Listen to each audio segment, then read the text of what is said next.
салом бинандагони арҷманд, имрӯз чоршанбе 17 август аст. дар ин нашри барномаи ахбори озодӣ охирин таҳаввулоти Тоҷикистону ҷаҳонро пешниҳоди шумо мекунем. ҳоло сархати барнома. модар иддао дорад писари ҷаҳонпаҳлавон Саймумин Раҳимов фарзандашро кушт то қарзро барнагардонад. пула натим гуфта амихел бачаи мана 16 корча зада. сарбозони аз дасту по маҳруми Украинӣ талош доранд дубора ба сари ҷабҳа ва ҳимоят аз ватанашон баргарданд. ҳуқуқшинос Ҷамшед Ёров мегӯяд, дар Тоҷикистон низоми ноодилонаи даврони шӯравӣ ҳоким шудааст. ҷазо додан тарсонидани шахсоне ки ҳоло зиндон нашуданд. хонаводаи ҷавоне ки гумон меравад бар асари 16 зарби корди як дӯсташ ҷон дод, ҳарос дорад ки парвандаи писарашон ноодилона таҳқиқу баррасӣ мешавад. куштор 12 рӯз пеш рӯй дод ва гумонбари куштор писари ҷаҳонпаҳлавон Саймумин Раҳимов боздошт шудааст. ба гумони ҷониби ҷабрдида куштор бар асоси даъвоҳои сари қарзи пардохтношуда рух додааст. мақомоти ҳифзи қонун ва ҷониби гумонбар аз шарҳи ин мавзӯъ худдорӣ мекунанд. Шаҳлои Абдулло ва Алишер Зарифӣ гузориш медиҳанд. хонаводаи зокирзодаҳо дар ҷамоати чорбоғи ноҳияи Варзоб мотам дорад. аз марги Муҳаммаҷовид беш аз 10 рӯз мегузарад. ӯ ҳамагӣ 23 сол дошт. бо гумони даст доштан дар марги ӯ Саидамад Раҳимов боздошт шудааст. Саидамад писари ҷаҳонпаҳлавон Саидмумин Раҳимов аст. ба гуфтаи наздикони Муҳаммаҷовид, Саидамад аз ӯ 35 000 сомонӣ қарздор будааст. ҳамон рӯзе ки ҳамин ҳодиса шуд, соати 9 мурдаи вая оварданд. соати 1 ё 2 бачаи ма билет дошт, бояд ки мепарид мерафта. хайри хуш кард, ай хона биромад, аэропорт рафт. гуфтае ки биё, хай ки наметонистӣ, мегуфти ки наметонам. ваъда дод ки рафтем хонаи хисрам гирифтай бурдай, дар куҷои чӣ хеле ташкил кардай, чӣ кори кардай накардай, ки иша худаш медона, нақшҳои кашидагиша. пула натим гуфта амихел бачаи мана 16 корча зада. Муҳаммаҷовид бо Саидамад ҳамсинф ва рафиқ буд. ӯ ба тиҷорати мол аз Туркия машғул буд ва нақша дошт хонадор шавад. модари ин ҷавон аз он нигаронӣ кард ки бо гузашти қариб 2 ҳафта аз марги писараш аз хонаводаи ҷаҳонпаҳлавон Саидмумин Раҳим касе назди онҳо барои ҳамдардӣ ё узрхоҳӣ наомадааст. на МВДш хабар додай, на ВКДш, на дигарш, на телевизионаш. ман гуфтам ки ҳамин ҷодаи мумкин тағабозиё боша. агар гапм ягон вай боша бахшишу, лекин ки ҳозир агар ҳамин ягон бачаи калоншаванда боша, ягон коригари калон боша ва як моҳ пафторна нишон метиҳанд ки ҳамин хели одам ҳамин хел шудай. барои чӣ ки бачаи ман 12 рӯз шуд дар таги хока як бор як одам наомад. ҷавони боздоштшуда Саидамад Раҳимов ба иттилои пайвандонаш хатмкардаи Академияи Вазорати Умури Дохилӣ аст. хонаводаи ӯ дар шаҳри Душанбе нахостанд дар рӯ ба рӯи дурбини радиои озодӣ суҳбат кунанд. онҳо дар суҳбати бидуни сабт гуфтанд, Саидамад одобу ахлоқи хуб дошта, ҳеҷ боварашон намеояд даст ба чунин коре задааст.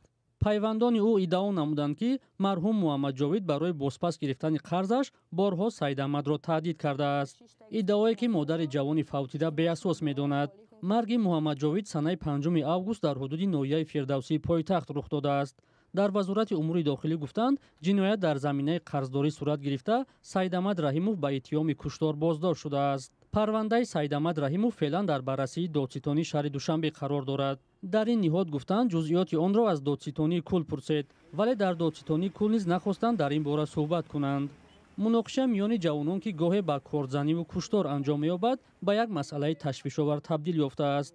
тибқи иттилои Вазорати Умури Дохилии Тоҷикистон, танҳо дар 6 моҳи аввали соли ҷорӣ бо ширкати ҷавонон 1944 ҷиноят содир шудааст.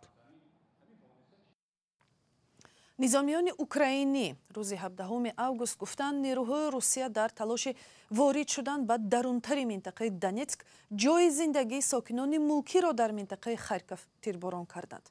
дар ҳамин ҳол Русия ҷониби Украинаро дар таркиши пойгоҳи низомии русҳо дар минтақаи ишғолшудаи Қрим гунаҳгор кард, чун аз ин пеш ишораҳое шуд ки таркиши фурудгоҳ кори дасти украиниҳо будааст. аз замони ҳуҷуми беасоси Русия ба хоки Украина 6 моҳ мегузарад ва ин ҷанг боиси хисороту маҳрумиятҳои зиёде шудааст. шумори маҷрӯҳону маъюбон дар миёни сарбозони украинӣ меафзояд, вале бисёри сарбозоне ки дар ин ҷанг дастю пояшонро аз даст доданд, تلاش میکنند دوباره به جبهه برگردند. زرنگیز نوروزشاه گزارش میدهد. جنگ در اوکراین دهها سرباز را از دست و پای محروم کرد، اما با این وجود آنها مبارزه را ادامه می‌دهند. این مرکز در کیف به نظامیان و ساکنانی در جنگ معیوب شده حیاتی دوباره می‌بخشد. رسلان را برای گذاشتن پای صنعی آماده می‌کنند. سال 2021 در نزدیکی دهه پیست در کنار شهر دونیتسک من به مینه برخوردم. از هر دو پای محروم شدم. آنها گفتند که من دیگر برای خدمت حربی ناقابلم، ولی من به مردمم وعده دادم که به میدان برمیگردم. رسلان در 3 بیمارستان طبابت گرفت. بالاخره در این مرکز مخصوص برقرارسازی معالجه او به آخر رسید. حالا تیرپرانی زیاد است. ساکنان آسایشته هم جراحت می‌بردارند. هر کسی که از دست و پای محروم می شود باید به مرکز خدمت رسانی مأموری یا به شعبه محلی خدمت رسانی اجتماعی مراجعت کند. آنها جای زخم شده را نشان می‌دهند و ما برای آماده کردن پرتز یا عضو صنعی برایشان مشورت می‌دهیم. تا آغاز حمله روسیه به اوکراین به این مرکز ماه 2 بیمار آورده میشد. اکنون تنها یک شعبه آن در کیف هر هفته تا 4 بیماری نو دارد. ما در این تالار برقرارسازی مهمانان خود را قبول میکنیم. تمرین راهروی میکنیم تا عضو یا دست و پای صنعی به صاحبش مطابق باشد و تواند به مشکل مثل پای خود با آن حرکت کند. هر کسی که به این حجره وارد می شود با عضو نوی صنعی از اینجا می براید. تمام هیئت کاری ما بر روحیه قوی این بچه ها احترام قائلند. هنوز آنها طرز استفاده و راهروی با پای صنعی را ناآموخته می گویند من وقتی کم دارم، من باید به میدان محاربه برگردم. عادی‌ترین پای صنعی در اینجا در یک روز ساخته می شود. وابسته به جراحت بیماران دوره برقرارسازی می تواند تا نیم سال یا بیشتر از آن ادامه کند. رسلان میگوید ماه فوریه به صف نیروهای مسلح برگشت. 24 فوریه در خانه خود در شهر کاناتوپ بودم. به من ساعت 2 شب زنگ زدند و به کار دعوت کردند. در کنار چرنیگووا سنگر گرفتیم و با دشمنانمان روبرو شدیم. بعضا این کار مشکل است، ولی در مجموع امکان دارد که خدمت حربی کرد و هم زندگی معمولی را پیش برد. مرکز مذکور در 4 سال اخیر بیش از 500 عضو صنعی ساخته است. مسئولین آن میگویند اکثر آنهایی که صاحب دست و پای صنعی شدند دوباره به صف نیروهای مسلح پیوستند. در مجموع پزشکان در برخی از بیمارستان‌های اوکراین در یک شبانه روز 12 ساعت کار میکنند، ولی روز بیمار زیاد است. ساعت کاری آنها از این هم زیادتر می شود، اما آنها شکایت ندارند. کاری از همه مشکل این پهلوهای روانی کاری ما است. وقتی شما جوانان 20-22 ساله را قبول میکنید که جراحت وزنین برداشتند، آنها از دست یا پای و یا چشم محروم شدند. آنها معیوب یکمری شدند. پزشکان برابر بیمارانی که از میدان جنگ آورده شدند بیخوابی میکشند. میگویند وظیفه خود را تا آخر اجرا میکنند و همیشه آماده‌اند مجروحان را نجات بخشند.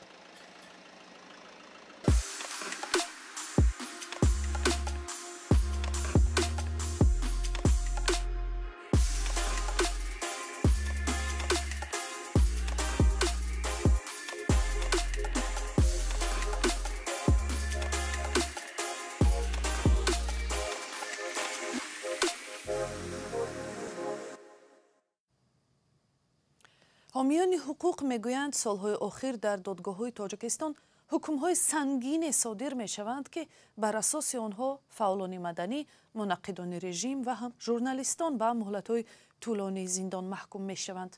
یک نمونه‌اش هم گمانبرانی شرکت در حادثه‌های بدخشان است. بازداشت و اتهام‌های سنگین و حکم‌های طولانی زندانی که در رابطه با بحران بدخشان صادر می‌شوند از نظر فعالان حقوق بسیار وقت سوال برانگیز هم هستند. حقوقشناس جمشید یورف رهبر بنیاد بزرگمهر در یک صحبت هفته گذشته‌اش با همکارانم طاهر سفر و کیومر سیاتا در شهر ورشوا نخست درباره حکم‌های طولانی نسبت بازداشت شده‌های حادثه‌های بدخشان نظرش را بیان کرد. سبب اساسیش رو من در اون می‌بینم که سیستم عدلیه، سیستم اجرای جزای جنایتی، سیستم اصلاح محکوم شده‌ها از همون راه و روشی که در دولت دموکراتی هست بیرون برآمده است و یک به سیستم رپرسیوی جزادهی، فقط جزادهی مبادل گشته است. در اصل мақсади асосӣ ба ҷавобгарӣ кашидан, ҷазо додани инсон, зиндон кардани инсон, ин ислоҳи ин шахс мебошад. барои чӣ ин қадар муддатҳои тӯлонӣ медиҳанд?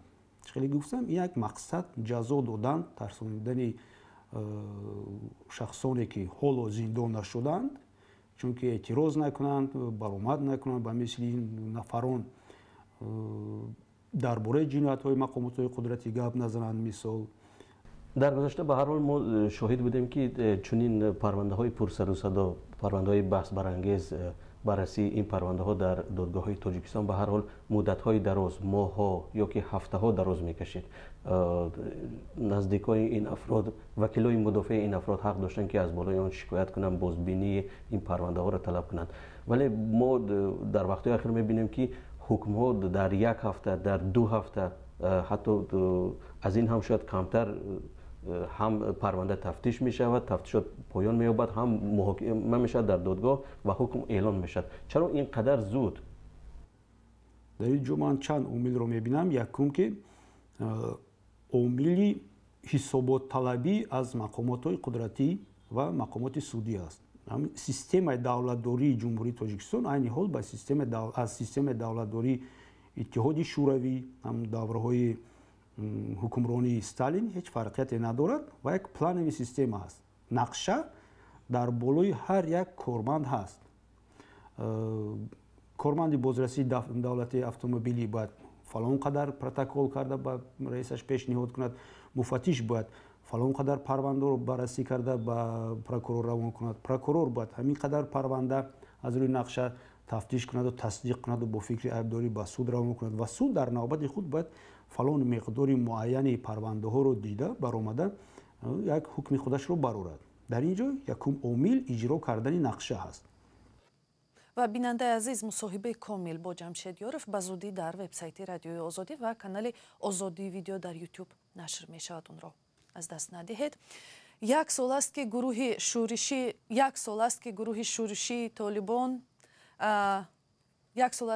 шӯришии Толибон дар Афғонистон ба сари қудрат омадааст ва коршиносон вазъиятро риқатбор арзёбӣ мекунанд. бархе ишора мекунанд ки озод намудани тахминан $9 миллиард пулҳои бонки марказии Афғонистон дар Амрико ки як сол пеш маздуд шуданд метавонад каме вазъро беҳбуд бахшанд. вале мақомоти амрикоӣ бо ишора ба ҳодисаҳои зиёди даҳшатафканӣ ба ваъдаҳои Толибон бовар надоранд. Мумин Аҳмадӣ гузориш медиҳад. با اشاره به اولین سالگرد بیرونشوی نیروهای ائتلاف بین‌المللی زیر رهبری ایالات متحده آمریکا از افغانستان، حامیان حقوق و گروه‌های خیریه میگویند که وضعیت در افغانستان دهشتبار است و مردم برای روزگذرانی اعضای بدنشان را می‌فروشند. бар пояи омори навтарини созмони ҷаҳонии озуқа 90% мардуми Афғонистон ба ноамнии ғизоӣ мувоҷеҳ мебошанд. мардум аз гуруснагӣ мемирад. мардуми зиёде чизе барои хӯрдан надоранд.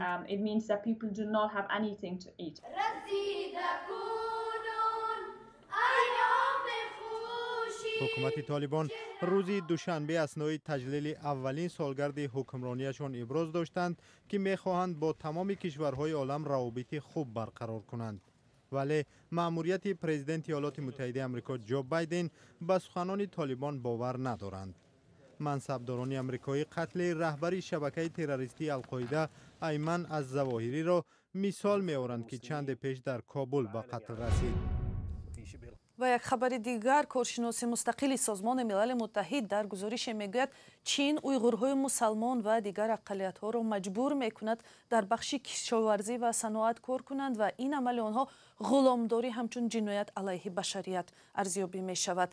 ин хабар ва хабару гузоришҳо ва видеоҳои бештарро дар сомонаи Радиои Озодӣ ва саҳифаҳои мо дар шабакаҳои Facebook, Одноклассники ва Twitter пайдо кунед.